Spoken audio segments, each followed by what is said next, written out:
네, 특송 감사합니다. 네, 오늘 우리 주시는 말씀 함께 찾도록 하겠습니다. 마태복음 7장입니다. 네, 신약 성경 10페이지에 있습니다. 마태복음 7장 24절에서 29절까지 보도록 하겠습니다.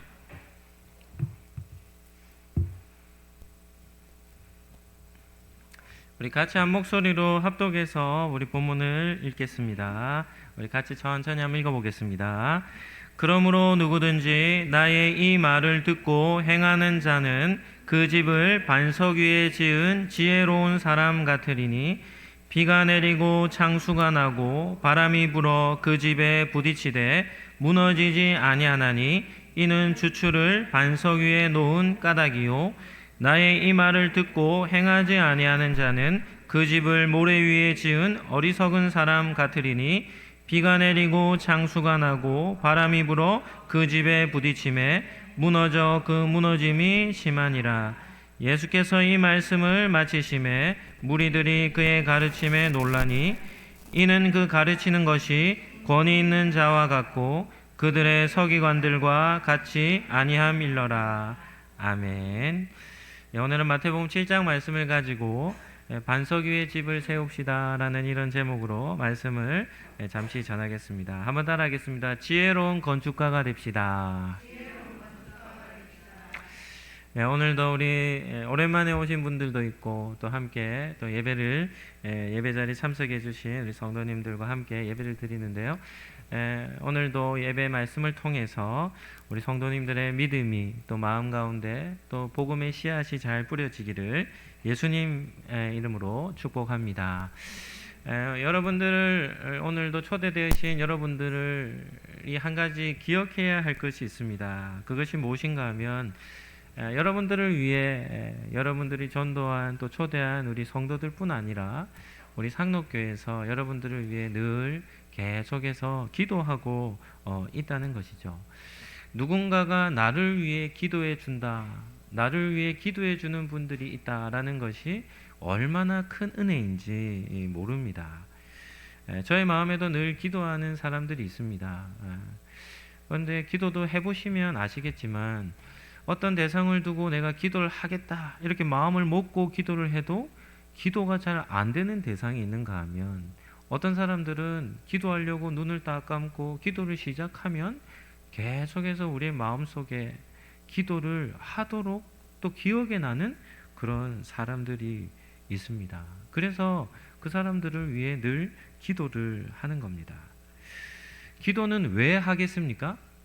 이유는 한 가지입니다. 그 대상들을 사랑하기 때문에 기도를 하는 것이죠. 한번 따라 하시죠. 기도는 사랑입니다. 한 친구가 TV를 이렇게 넘기다가 기독교 채널을 이렇게 스쳐 지나가는데 삶에 좀 많은 어려움을 겪고 있었습니다. 그런데 스쳐 지나가는데 목사님 설교가 기회를 딱 때렸는데 당신을 위해 기도해 주는 사람이 진짜 당신을 사랑하는 사람입니다 라는 메시지가 스쳐 지나가는 속에 딱 들렸다는 겁니다. 그래서 제가 늘 기도를 하는 대상이거든요. 그래서 그날도 내가 너를 위해 당신을 위해 기도합니다 라고 하니까 그 친구가 이렇게 답이 오는 겁니다. 정말 고맙다. 정말 고맙다는 거죠. 왜요? 기도는 아무나 기도 대상으로 삼지 않습니다. 사랑하는 마음이 없으면 기도할 수 없는 것이죠. 그래서 오늘 여러분들 초대되신 우리 여러분들도 여러분들을 위해 뒤에서 늘 기도해 주는 사람이 있다라는 사실을 기억하시기를 바랍니다. 그리고 성도들만 기도하는 것이 아닙니다. 성도들에게 기도할 마음을 주시는 분은 누구겠습니까? 하나님이 그 마음을 주시는 것이죠. 그래서 하나님께서 우리를 통해 먼저 믿는 성도들을 통해 또 그런 지인 관계들을 통해 나를 위해 기도를 하게 하신다라는 것은 기도를 하는 대상들을 또 그들을 위한 마음을 품고 있지만 하나님께서도 여러분들을 마음에 품고 그 사랑의 대상으로 삼고 계신다라는 사실을 기억하실 수 있기를 바랍니다. 그래서 기도하는 사람도 다른 사람들을 위해 다른 영혼을 위해 기도하는 것도 참 감사한 일이고 또 기도의 대상자들이 되어 다른 사람들로 인해 기도를 받는 사람도 복받은 사람이 아니겠습니까? 그래서 예수님을 믿는 그 믿음, 그 마음 중심을 우리가 가지고 함께 하나님을 믿으며 삶을 살아가는 것, 이것이 하나님이 이 땅의 모든 사람들을 창조하신 목적이자 또 먼저 믿는 성도들, 교회가 세워져 있는 이유라는 그런 사실을 기억하시기를 바랍니다. 오늘은 설교를 시작하며 조나단 에드워즈라고 하는 한 목사님의 설교를 잠깐 소개시켜 드리고자 합니다. 지금 21세기를 살아가고 있는 전 세계 속에 가장 영향력이 큰 나라가 어느 나라입니까? 미국이라는 나라죠. 그런데 미국이라는 나라는 역사가 길지 않습니다. 그 나라는 어떻게 세워졌습니까? 미국은 북아메리카에 있는 원주민들에 의해 세워진 나라가 아닙니다. 어떻게 세워졌냐면 영국이라는 나라에 영국의 국교회에서 박해받고 있었던 성도들이 신앙의 종교의 자유를 찾고자 배를 타고 떠났는데 그들의 배가 닿은 곳이 북아메리카인 지금의 미국입니다. 그래서 그들을 청교도라 이렇게 부르는데요. 그들의 신앙의 자유를 따라 어떻게 하냐면 미국 땅에, 지금의 미국 땅에 도착하게 되고 그 소수의 사람들로부터 시작해서 어떤 일이 나냐면 미국이라고 하는 지금의 나라가 세워진 겁니다. 이 청교도들은 중요한 한 가지 신학적인 사상을 하나 가지고 있었는데 그게 스위스 제네바에서 일어났던 종교개혁, 존 칼빈이라는 사람이 있는데요. 그 존 칼빈이라는 신학자이자 목회자의 그 중요한 신학적인 사상을 따라 신앙생활을 했던 사람입니다. 우리 상록교회는 우리 한국교회도 여러 교단들이 있는데요. 한번 따라하시죠. 대한예수교 장로회, 합동교단. 우리 상록교회가 속해 있는 교단이 무엇인가 하면 대한예수교 장로회의 어떤 교단이라고요? 합동이라고 하는 교단에 속해 있습니다. 그래서 저희 교회가 속해 있는 이 신학은 어떤 신학이냐면 저희도 똑같이 칼빈의 신학 위에 교회가 세워져 있습니다. 이 말은 무슨 말인가 하면 여러 종교개혁자들이 있죠. 마틴 루터라는 종교개혁자도 있고 존 칼빈, 쯔빙글리 여러 신학자들이 있지만 그 카톨릭으로부터 개신교로 전환되어지는 시점에 칼빈이라고 하는 한 신학자, 목회자가 성경을 근거로 제시한 그 신학을 우리는 가장 성경적인 신학으로 여기고 그래서 그 칼빈의 신학을 토대로 우리가 신앙생활을 하는 이 교회가 우리 상록교회입니다.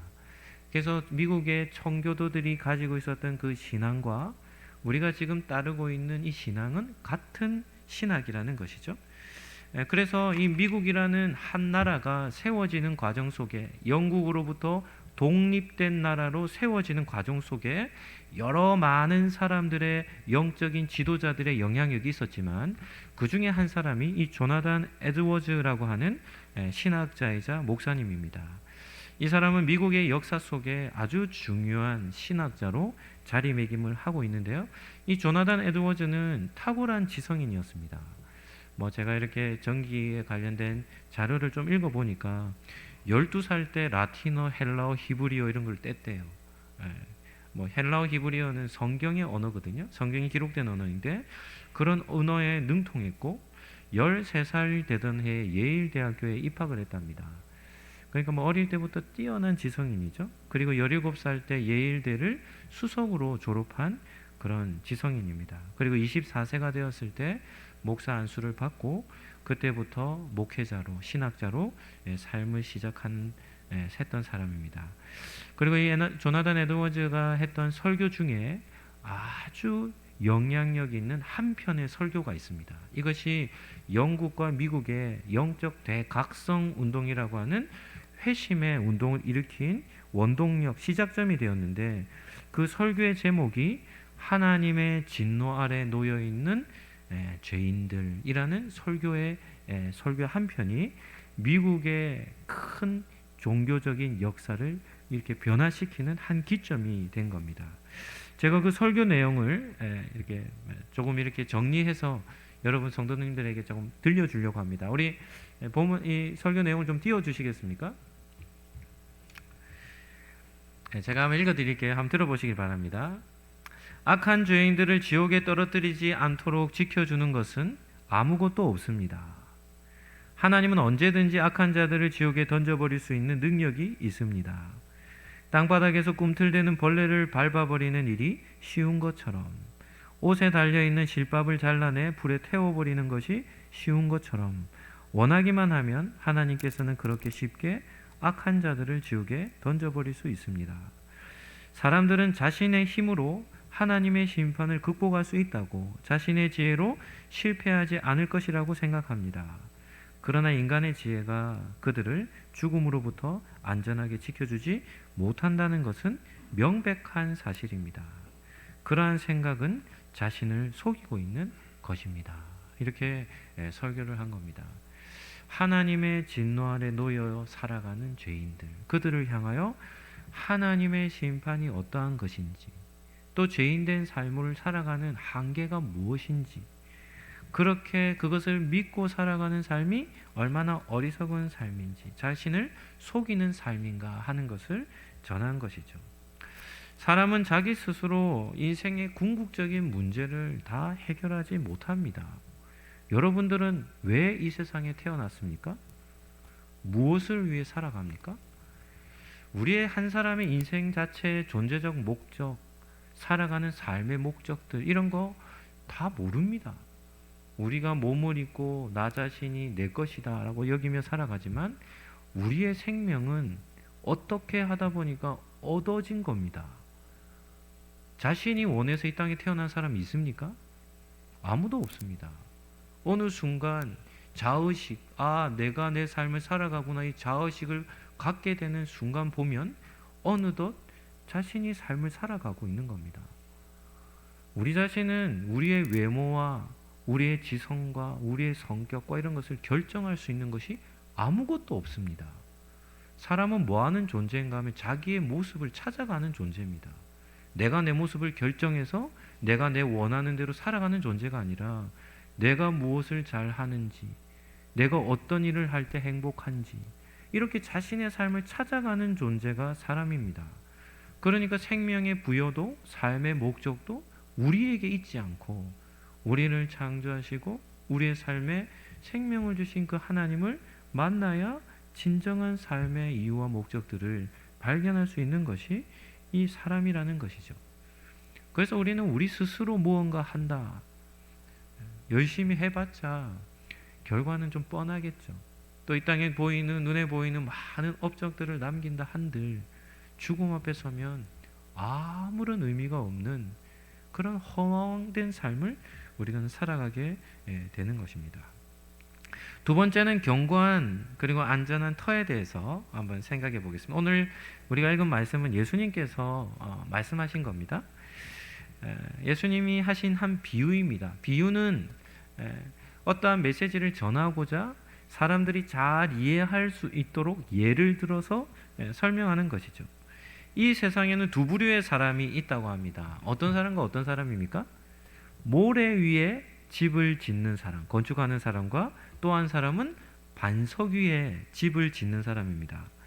여러분은 집을 짓는다고 하면 어디에 집을 짓겠습니까? 반석 위에 집을 짓겠죠. 왜냐하면 터가 튼튼해야 뭐가 되지 않기 때문입니까? 집이 무너지지 않기 때문입니다. 그래서 오늘 예수님의 가르침의 비유에서 우리가 중요한 포인트가 뭔가 하면, 그러면 모래 위에 집을 짓는 사람은 누구고 반석 위에 집을 짓는 사람은 누구인가 하는 것이 중요한 것이겠죠. 조나단 에드워즈 목사님의 설교에서 나왔듯이 모래 위에 집을 짓는 사람은 어떤 사람들이겠습니까? 그냥 자기의 힘과 지혜로 살아가는 사람들입니다. 그런 사람들의 터가 이 모래 위기 때문에 인생의 어려움과 또 심한 고난과 이런 일들이 찾아오면 어떻게 되냐면 한순간에 지었던 집이 무너져 버리는 것이죠. 우리는 이런 사례를 얼마든지 확인할 수 있습니다. 이 땅에서 큰 업적을 남기고 많은 부를 소유한 사람들이라 하더라도 한순간에 그의 인생이 망하는 것을 우리는 많이 보지 않습니까? 그 이유는 무엇인가 하면 잘못된 터 위에 집을 세웠는데 너무 크게 지어진 겁니다. 그러니까 그 터가 견디지 못해 그의 인생이 무너져 버리는 것이죠. 그렇다면 반석 위에 집을 짓는 사람은 어떤 사람이겠습니까? 단순합니다. 한번 따라 하시죠. 예수님을 믿고 사는 사람입니다. 아멘입니까? 예수님의 가르침을 따라 그 말씀을 쫓아 예수님을 믿고 사는 사람. 그 사람은 반석 위에, 이 반석은 영원토록 무너지지 않는 반석입니다. 그 반석 위에 집을 짓고 살기 때문에 환란이 찾아와도, 또 무엇도요? 심지어는 죽음까지도 그 반석을 무너뜨릴 수 없는 것이죠. 그래서 이 세상의 무엇으로도 무너뜨리지 못하는 터가 우리는 예수님이시다라는 사실을 우리는 기억할 수 있어야 합니다. 그렇다면 그리스도인은 어떻게 되겠습니까? 예수님을 믿는 사람은 어떻게 되겠습니까? 그 원리는 아주 단순합니다. 그리스도인은 어떻게 되냐면 한번 따라 하시죠. 예수님을 구원자로 믿을 때에 가능합니다. 예수님을 구원자, 히브리어로는 메시아, 신약 성경에는 그리스도, 우리말로는 구원자, 다 똑같은 표현인데요. 예수님은 나를 구원해 주시기 위해 오신 분이십니다 라는 이 사실을 믿는 것인데, 이 믿는다라는 것을 성경의 다른 표현으로 한다면 한번 따라 하시죠. 영접한다. 영접한다는 말은 우리의 손님이 집에 찾아오면 어떻게 합니까? 문을 열고 그 손님을 잘 맞아들여 잘 대접하는 것처럼 예수님께서 우리의 마음 가운데, 우리의 마음 앞에 마음의 문을 두드릴 때 우리가 마음 문을 열어 예수님을 우리 마음 가운데 잘 모셔드리는 것, 이것을 영접한다고 하는 것인데요. 그 영접을 한 사람, 예수님을 마음에 모신 사람이 참 그리스도인이 되는 겁니다. 그래서 예수님을 믿는다라고 하면 우리의 마음 속에, 우리의 마음이라는 한 이 집 가운데 예수님을 받아들이고 영접해서 예수님과 함께 더불어 사는 사람을 그리스도인이다 이렇게 칭하는 겁니다. 아주 단순한 영적 원리지만 너무나도 중요한 삶의 원리가 되는 것이죠. 그래서 단순히 교회만 이렇게 다니는, 오늘 최근에도 이번 주에도 이렇게 어떤 한 나이 많으신 한 87세 정도 되시는 한 할머니 선교사님이라 하시던데 아주 이렇게 세게 이렇게 메시지를 전하시더라고요. 교회를 다니는 사람은 교인이고 예수님을 마음에 모신 사람은 성도요, 성령의 충만한 가운데 살아가는 사람이 하나님의 백성이다, 자녀다, 이런 얘기를 하시더라고요. 그래서 교회를 다니는 것보다 더 중요한 것은 예수님을 마음 가운데 영접하여 예수님을 믿는 믿음으로 사는 삶이 성도로서의 가장 중요한 삶이 되는 겁니다. 그렇다면 예수님을 마음에 모시고 삶을 살아가면 어떤 일들이 일어나겠습니까? 예수님을 마음에 모시면 변화가 일어납니다. 이건 자연스러운 변화입니다. 어떤 변화가 일어나냐면 죄에 대해서 좀 예민해지는 겁니다. 그전에는 그냥 죄를 죄인지도 모르고 지었는데 예수님을 마음 가운데 딱 모시고 살면 그때부터 죄를 지을 때마다 마음이 불편해지기 시작하는 겁니다. 죄가 죄라는 사실을 깨닫게 되는 것이죠. 제가 조금 이따가 영상 하나를 준비했습니다. 그 영상에도 보면 최강이라고 하는 우리 배우거든요. 하나님의 영은 거룩한 영이기에 거룩한 영이 마음 가운데 들어오면 그때부터 죄에 대한 부분들이 예민해지기 시작하는 것이죠. 그래서 자기 스스로가 죄를 짓지 않고 살도록 어떻게 하냐면 변화되는 그런 노력을 하게 되는 겁니다. 그러니까 자연스럽게 주변 사람들도 어떻게 하겠습니까? 저 사람이 저런 사람인지 몰랐는데 많이 달라졌다, 이런 변화들을 주변 사람들로부터도 인정을 받게 되는 것이죠. 두 번째는 감정이 변화가 됩니다. 마음의 안전함, 마음의 평안함 이런 것들이 찾아오죠.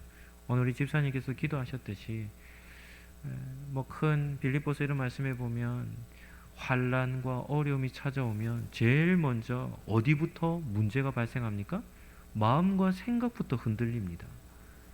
마음과 생각의 두려움과 염려와 근심으로 인해 마음이 이렇게 요동치기 시작하는 것이죠. 그런데 그 말씀에 보면 감사함으로 하나님께 기도하면 모든 지각에 뛰어나신 하나님의 평강이 우리의 마음과 생각을 어떻게 하냐면 딱 붙든다는 겁니다. 어려움이 가운데 찾아와 어려움 가운데 놓여 있다 할지라도 마음과 생각을 지켜주시는 은혜가 있는 것이죠. 그래서 우리의 감정 상태가 좋아집니다.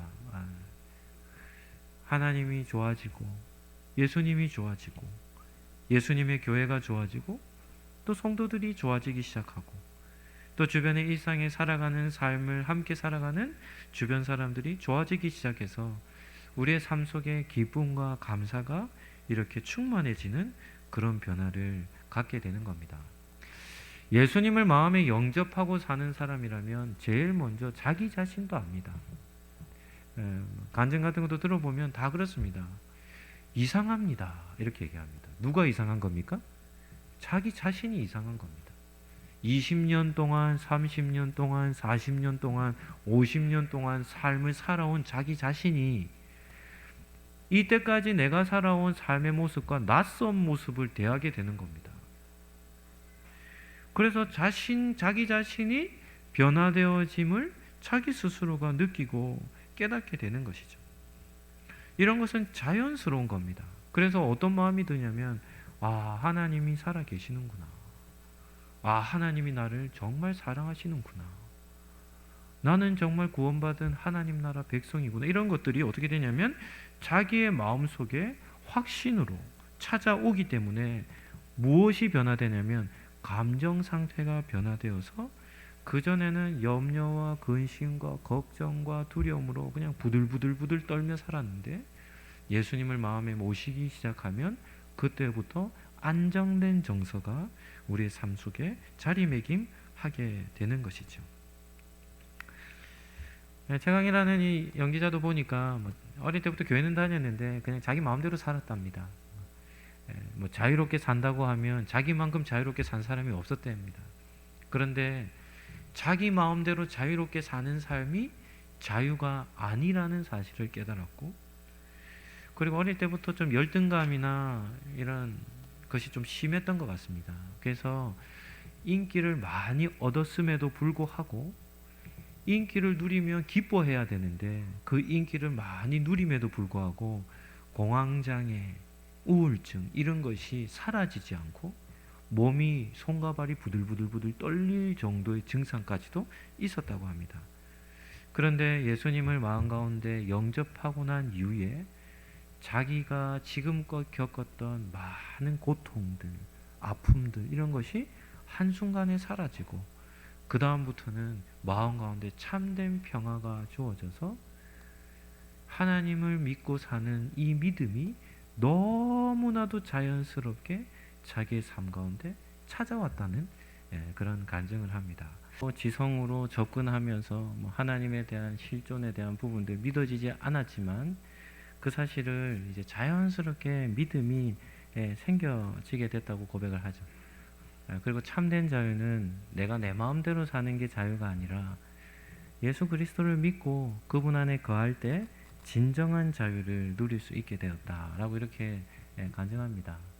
그리고 예수님을 마음에 모신 이후에는 그 전에 자신을 끊임없이 평생 괴롭혔던 그런 불안감, 그런 열등감 이런 것들이 다 사라지게 되었고, 그때부터는 좀 연약함이 발견되어져도 그것이 도리어 하나님을 의지하는 방법이 되기 때문에 그런 것이 두렵지 않고 오히려 그런 삶이 감사한 삶이다 라고 이렇게 고백을 하게 되는 거죠.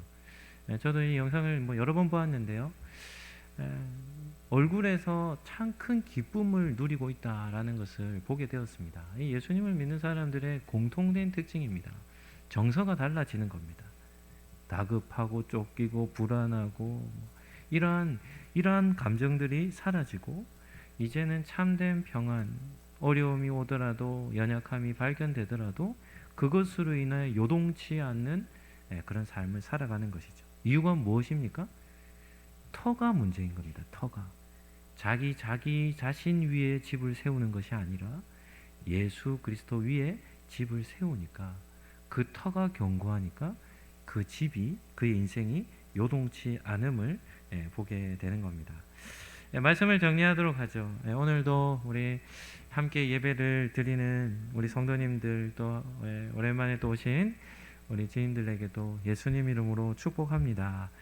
예수님을 믿으며 살아가는 삶이란 어렵고 복잡한 것이 아닙니다. 우리의 마음을 열어 예수님을 잘 영접하기만 하면 되는 것이고, 그러한 삶을 살아가면 지금껏 우리를 괴롭혀왔던 많은 여러 가지 문제들이 하나같이 거짓말같이 씻은 듯이 사라지고, 그리고 우리의 마음속에 참된 평안과 그런 안정감이 주어진다는 그런 사실을 기억하시기를 바랍니다.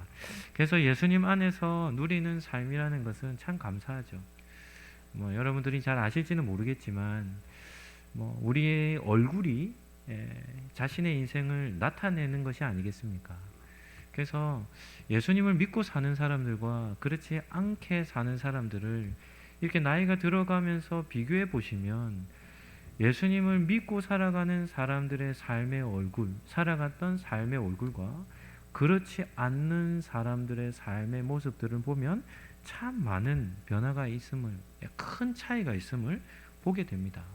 대부분 삶은 치열하게 살기 때문에 사람은 늙게 되어 있고, 그리고 근심과 염려와 걱정 이런 것이 늘 그런 삶 속에서 계속해서 그런 삶을 지속하다 보면 어떻게 되냐면 얼굴에 웃음기가 없고 행복한 얼굴 이런 것은 잘 찾아보지 못하는 겁니다. 그래서 나이가 들수록 얼굴이 더 굳어지고 감사하는 마음 이런 것들이 없는 것이죠.